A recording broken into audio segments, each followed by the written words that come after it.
Thersites the Historian here. I'd like to formally introduce you to one of my new series. This series will detail exactly why George W. Bush is, was, and always will remain one of the absolute worst presidents in American history. I've already made 2 videos in this series prior to this introduction, and some of the feedback I got on those first 2 videos has convinced me that this is the kind of series which requires a proper introduction. So, I'd like to explain why I'm doing this series and what some of my goals are. So, let's go ahead and get started. Shortly after Bush left office, some wealthy Republican donors erected a billboard featuring the meme that you see here with George W. Bush waving and asking, "Miss me yet?" They intended this to be a rallying cry against what they perceived as the socialism of Barack Obama. Instead, most people assumed that this was ironic, because no one could possibly miss George W. Bush. He was a complete and total failure, and most likely is deserving of the title of the second worst president in American history, coming in only behind James Buchanan, who of course was largely responsible for the outbreak of the Civil War, and that's pretty damn hard to beat. But Bush tried. He really did try to be the worst. He was deeply corrupt, deeply incompetent, and someone who managed to fail on almost every conceivable policy front that a president is asked to engage in. So, you might be wondering, well, how in the hell have we reached a point where there are people who think that George W. Bush wasn't actually that bad? Well, a couple things happened. One is that Donald Trump became president. And when that happened, we had a president who had an openly antagonistic relationship with the media. And because Trump challenges the media, calls them fake news, and tries to, or is talking about doing things to more or less regulate them in ways that they don't feel comfortable with, they're trying to delegitimate him. And one way to do that is to rehabilitate George W. Bush and thereby paint Donald Trump as a uniquely terrible president who is a threat to our way of life. I don't necessarily disagree that Trump is a terrible president or that he is a threat to the nation. What I do disagree with is that George W. Bush is in any way acceptable as a president, or that he was actually a good guy who had good intentions, because I think both of those things are complete bullshit. He was a terrible person, and he didn't give a fuck about our lives. There's also the Bush Legacy Project, a project begun by George W. Bush and his brain Karl Rove, because they knew that their legacy was going to be dog shit and that they would need to take every available opportunity to try to polish the turd that is the record of the Bush presidency. So they're taking full advantage of this opportunity, and Bush is appearing all over the place on talk shows talking about civility and dancing and his family and other things that don't matter. And because this has been so successful, and because many Democrats are really obsessive about finding conservatives who agree with them, and then really just sucking them off to no end, 53% of Democrats right now say they have a positive view of George W. Bush. I imagine that most Democrats are old enough to remember George W. Bush, and I really don't know how anyone could get tunnel vision bad enough to have a rosy picture of the Bush administration if they paid attention at all. The thing about Bush is that his policies still affect us, and those effects are almost entirely negative. For instance, we still have wars in Iraq and Afghanistan. Bush started both of them, and we're still paying billions of dollars on those things, and they show no signs of abating. So what we're going to do in this series, first and foremost, is to examine all of Bush's countless misdeeds, both the ones that are well known, like the Iraq War, and the more obscure ones, like the video I did about how George W. Bush and his cronies handled the Enron scandal. So that is my chief motive for this series, but there's more. While I hope that this video series will be informative and useful for anyone who chooses to watch it, There are two groups in particular that I think have absolutely shit the bed when it comes to properly understanding the Bush presidency. The first group are liberals, and in this case, I'm more addressing the center-left Democrats than the left Democrats. So basically, if you voted for Hillary Clinton rather than Bernie Sanders, I'm talking about you. Okay, so here's the thing. A lot of these center-left liberals, the kind who watch a lot of MSNBC, watch a lot of Rachel Maddow, they tend to see Trump as a great aberration and a disgrace to the United States. Someone who really threatens the life and livelihood of all people of color and people who are not heterosexual. They also many times accept the Russia narrative, and they obsess over whether or not Trump was in collusion with Russia or whether the election results were legitimate. The whole thing is this whole narrative of Trump being illegitimate and being a Russian stooge is more or less a distraction by corporate media because, one, it generates views. People are very worried about things like treason. And also it really distracts people from substantive issues like inequality, climate change, other things that the media should talk about and that Democrats should campaign on.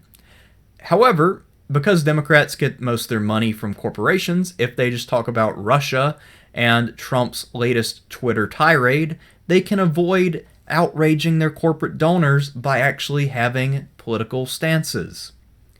So, when we look at George W. Bush, here are some reasons why none of you should approve of him on a personal level just because he isn't Trump. He stole the 2000 election. A lot of you are still convinced that Trump stole the 2016 election, but he didn't. What stole the 2016 election was Hillary running the worst campaign in modern political history. George W. Bush most likely did literally steal the 2000 election. He also allowed the largest terrorist attack in American history, called 9/11. Now, his supporters used to say that he kept us safe, but they forgot there was this one time when he had advance warning of something, and he was playing golf and reading to little kids rather than addressing it. He cut taxes for the wealthy, which is something Trump did as well, and this only benefited the wealthy. It also didn't really help our economy much in the long run, and by the way, it massively expanded the deficit and debt. He undermined civil liberties. Remember the Patriot Act? It was pretty bad. He got the U.S. mired into two unwinnable wars, not one but two, Iraq and Afghanistan, one of which we didn't even have to fight at all. He allowed and encouraged corruption. A lot of our videos here are going to be about how Bush and his cronies made money or allowed their friends to pilfer the government. He helped create a recession and a housing bubble, while then doing little to nothing to correct it. And those are just the highlights. There's so much more. So stay tuned, and you'll learn why anyone in that 53% who says that they have an approval of George W. Bush is a fucking moron and doesn't actually know anything about being a liberal. The other major group that I'd really like to reach out to with this video are Trump supporters. And the reason for that is because I think that Trump supporters have a pretty good handle on exactly why George W. Bush was a terrible president. They also have two goals that I think are admirable and that I'd like to work with them on. And those two goals are the overthrow of the establishment, which has failed horribly, and addressing and punishing the corruption that the establishment has allowed. However, I completely disagree with what they do with the knowledge that they have if they are serious about achieving the goals of ending the establishment and its corruption. For whatever reason, they seem to think that Donald Trump is fighting the establishment and that he will somehow end corruption. And as of yet, I have seen zero evidence that he will do anything of the sort. What a lot of people who support Trump miss is that he is more anti-establishment in terms of his rhetoric than in terms of his policy. Most of the clashes that he has with both the media and with the political elites in Washington are clashes of personality. He also has clashes when it comes to discourse. For instance, he says things that people think politicians are not supposed to say. When it comes to his actual policies, though, very few of them are any different than what George W. Bush would do in his situation. And in fact, I would argue more broadly that if we look at Trump's foreign policy, his foreign policy is a direct continuation of what our policy has been since Ronald Reagan, including the Democrats, Bill Clinton and Barack Obama. Donald Trump's foreign policy is not markedly different than any of his predecessors. And that's a problem. So what I would argue to you, and what I will bring up throughout this series, is how Donald Trump actually is a continuator of George W. Bush more than someone who's coming along to clean up his mess. So stay tuned for that. We'll get into all of the gory details as the videos progress and we talk about all of the countless failures of George W. Bush. At this point, I'm sure that either a Clintonista or a Trump supporter is busily writing a comment about how I must not know what I'm talking about when it comes to Trump being very similar to previous presidents, especially George W. Bush. After all, the professional class treated George W. Bush very differently than they've treated Donald Trump, and that must certainly denote a major difference. In fact, though, it only speaks to the biases inherent in being a member of the professional class. Let me explain. Educated voters, including right-wing neoconservatives like Victor Davis Hanson, loved George W. Bush but hated Donald Trump. Why is that? Well, if you are, say, an academic or a military officer, a doctor or a lawyer, your profession is predicated upon specialized training from a recognized institution of learning. Sometimes something like an apprenticeship. Academia, studying under an advisor, is basically an apprenticeship. And then you are more or less certified as a professional by an exam or by having to complete a great project. And then your reputation from that point is built upon how well regarded you are by your colleagues. So there's a system in place whereby you rise based on your perceived merit. And I think that applies to all four of the professions that I just listed. Because I've also met a lot of military officers who are Republican and were just as distraught by the election of Trump as many of my Clintonista friends. Here are the two takeaways that I take from this observation.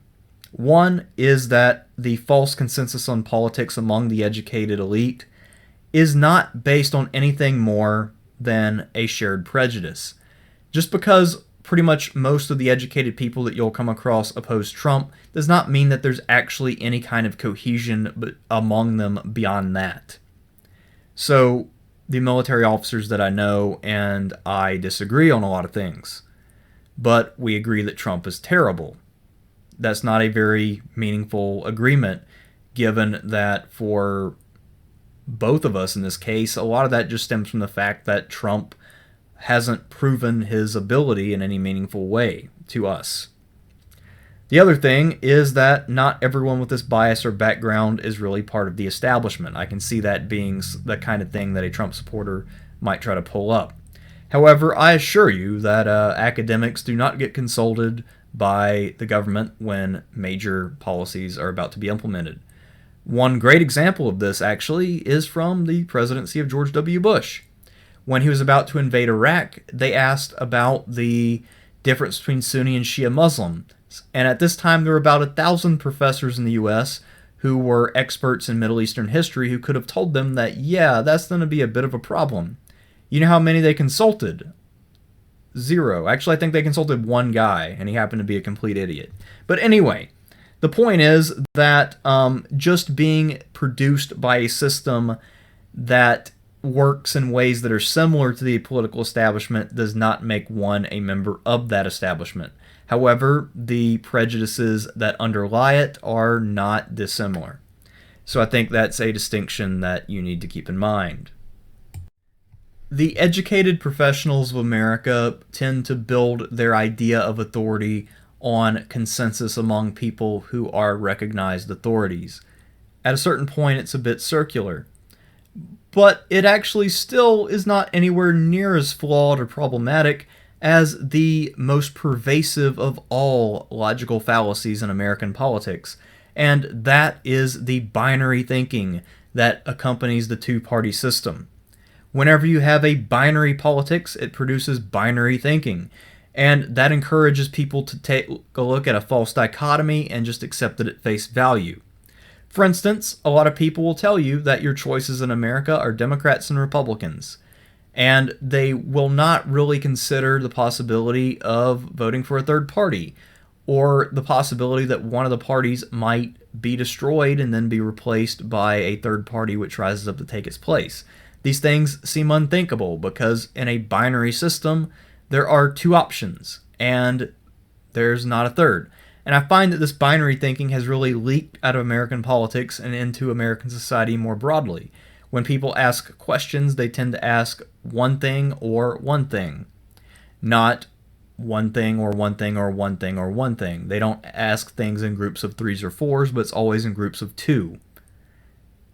And this is a behavior pattern that infects all walks of life, whether we're talking about Harvard professors or homeless people in Oklahoma. It doesn't really matter. A lot of Americans tend to think in this strictly binary sense, where things are one way or the other.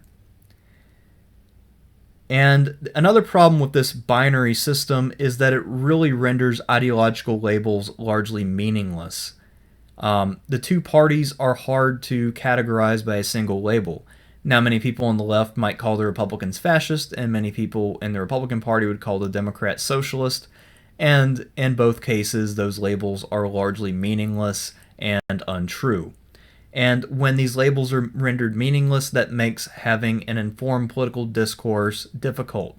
Because if I were to talk about socialism, for instance, I might have a very different understanding of what that means than a random American listening to the video. So the discussion could just end up devolving into a debate over terms and never get going. That is a problem that I largely attribute to our binary way of looking at politics. Another result of this is that because people believe that they only have one choice once the primaries are over and that they have to back this person or else switch parties, there's a phenomenon I like to call let's get stupid for candidate X. And this is where people rally around the flag for whatever candidate their party has put forward, and they pretend that this person has no flaws. I remember that Republicans pretended that they really liked Mitt Romney during 2012 cycle, and then after the election they're like, yeah, fuck that guy, he was terrible. Or the way that Democrats rallied around Hillary Clinton. I mean, sure, plenty of people were Bernie supporters like me, and we were not really into Hillary. But I knew some people who supported Bernie during the primary and then got really stupid for Hillary and pretended like she would somehow help advance their values. Or that maybe she wasn't as corrupt as she seems, or maybe she's actually the right candidate because she's tough. You know, things that are ridiculous. Or, Trump people talking about how Trump actually has a secret plan for getting us out of the wars like he claims he does. It's that kind of shit, and it just doesn't make sense. And the only way that I can understand how anyone could reach that conclusion is that they're the victims of a binary system which really fucks up any ability to draw a logical conclusion. So, a couple of examples that I've experienced to add to this. There are two self-proclaimed socialists that I know who like to talk a lot on the internet about their socialism, and yet they fervently backed Hillary from the primaries forward, without apparently realizing that there's nothing socialistic about Hillary Clinton whatsoever. I also have heard blue-collar Republicans rooting for an end to the estate tax and cheering on tort reform in the 90s, and it's like, dude, neither one of those things affects you at all. How did you get to the point where you think that the team that you're on is fighting for you just because it's the team that you're on? And because you support them, they must support you in turn. It's not how it works. Anyway, binary thinking. It's a bunch of shit. The other seemingly ubiquitous flaw in the way that Americans perceive of politics is the tendency to personalize ideas. And what I mean by that is that a lot of people in America try to take an idea, an ideology, or a belief and tie that in with a single person. So the problem with that is obvious. No individual can ever perfectly encapsulate an abstract belief system because individuals are products of a specific time, place, and circumstances that can never be fully covered by a theory. Here are some examples. Sometimes when people think of leftism, they think of the Clintons. There are many, many forms of leftism, and the Clintons don't really represent any of them unless you count neoliberalism. And even then, the Clintons have been slippery over the years, and at various points, they've even endorsed sort of right wing social policy, which is not really in keeping with neoliberalism. For instance, when they opposed gay marriage at one point, that's not in keeping with neoliberalism. Trump is sometimes associated with populism. In the media, they really try to push that Trump is the face of populism. However, he only represents right-wing populism. And even then, you can make arguments that he doesn't do a particularly good job of that. Bush 43 is often seen as the face of neoconservatism, and I must admit that for me, when I think neoconservatism, I think of George W. Bush. However, he was not a perfect ideologue. And if anything, the better representation of neoconservatism would be someone a little less known, like Paul Wolfowitz, who was a true believer. When we think of evangelical Christian politics, we tend to think of people like Mike Huckabee, which makes sense, and Rick Santorum. Even Huckabee, with his obsession with gay marriage and abortion, was still a little more complex than all that. He had a couple of views which seemed a little bit economically populist. And when it comes to Rick Santorum, that guy's a Catholic. So he's not really a very good representation of evangelical Christianity. And then there are people who associate all of socialism with Bernie Sanders, even though there are various ways to be socialist or to advocate for a higher degree of socialism in America. And some people disagree with Bernie because they want to do a little less or a little more. And there are plenty of other people who you could look at as being equally valid representations of the same idea system. So, or some people wouldn't consider Bernie a socialist at all. So again, when you think about ideas, we need to do our best to differentiate them from people who are associated with those ideas. We need to look at ideas as what they are. They are abstract beliefs about the nature of reality. So let's just take them for what they are, rather than focusing on individuals who sometimes espouse those ideas or wear the label.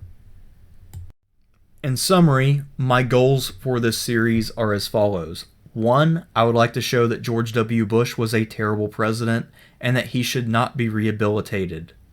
2, I'd like to show that George W. Bush's policies are still relevant to today, and I'd like to show how they're relevant. 3, I would like to demonstrate what the policy similarities between Bush and Trump actually are, and I would like to argue that those similarities are far more important than the differences between them in style. 4, I'd like to demonstrate the link between one's background and the biases that one brings to discussing politics. We'll look at the kinds of people who backed up Bush during his 8 years in office, and we'll see that they're an interesting cast of characters, almost all of whom were oil executives or other people involved in industry. 5, we'll also show the negative intellectual impact of a political duopoly when it comes to people's ability to reason out politics and come to reasonable conclusions. 6, I really want to emphasize the idea that we need to separate ideas and personalities in order to actually understand either of them in any meaningful way. If we were to interpret a person as just being an ideologue, in that case, we miss out on a lot of what makes them tick. On the other hand, if we are only to examine ideas as they appear expressed through a few individuals in their careers, then we're not really making a serious attempt to understand that idea. And maybe I'm overreaching with this series. I guess time will tell. So if you want to see whether or not I succeed at proving any of these things, then you should really stay tuned, subscribe, click the notification bell, and all of that happy horse shit. Until next time, I'm Thersites the Historian.